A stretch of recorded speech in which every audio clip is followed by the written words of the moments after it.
Personal preparedness can make the difference between devastation and survival when it comes to an earthquake or other natural disaster. And officials once again are stressing the importance of being prepared in case they can't reach you right away. The idea is, if you have a loved one or a neighbor that needs help, and you know that we can't get to you because of the damage, the devastation, we don't want you to feel helpless like you can't do anything. So it's incumbent really upon all of us to get some training. It can be minimal training, but what it does is it gives you so much empowerment to know that you can make a difference.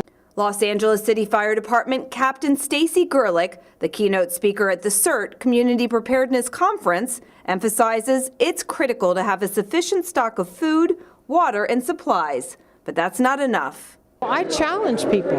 What is your plan? How are you going to take care of yourselves and your loved ones until your first responders can get there, your professional first responders, and until things start happening where shelters are set up and you're able to get help?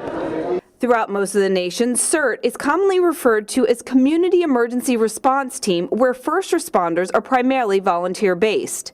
In our area, however, we have professional responders at the ready, so there is a distinction. So we've taken the model of CERT and modified it to fit our needs, and what we have is a Community Emergency Readiness Training. And through that, we provide life safety skills training to support you in the times when our professional responders can't get to you right away. There's also Advanced CERT for those who want to work side by side supporting professional responders. And so those are disaster service worker programs, and they're able to come in and work alongside in a deployment with our emergency responders. This free training can prove invaluable to the individual in need until emergency crews arrive. We learn triage, we learn search and rescue, firefighting, how to use a fire extinguisher, how to turn off the utilities, so to secure the gas and electric and the water if necessary. Along with being a member of CERT, Donna Johnson, a volunteer and patrol with the Sheriff's Department, credits her CERT training to getting a structure fire under control.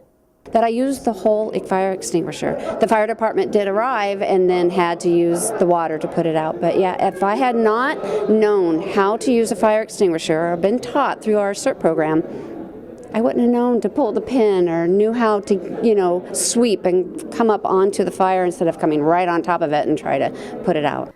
Not knowing where or when skills might be put into action, Donna's husband, Bill, has implemented a team where he works. I do work at LAX, and I'm taking my knowledge and what I've learned so far in my training from CERT and beginning to apply it in the development of an emergency response for my group, which consists of about 40 people. Since 1998, Linda Davis has been a CERT volunteer. She tells us she feels empowered because she can help regardless of where she might be. You're able to help in other areas. I'm involved also with the Apple Valley CERT team up in that area, so when I'm up there I'm able to be a benefit to them, and down here I'm with Norwalk. Children are also hearing the message. AmeriCorps has a program dedicated to teaching boys and girls how to deal with an emergency. So we're trying to implement a plan for the kids to learn more about what they can do, help their families, help themselves in a disaster. Anything from games to what to do during an earthquake, stop, drop, and hold, or what to do for fire safety as well, because wildfires are common out here too. So even with the latest technology and information, the bottom line comes down to self-sufficiency, planning, and education. In Norwalk, I'm Jacqueline Twegg. Now you know.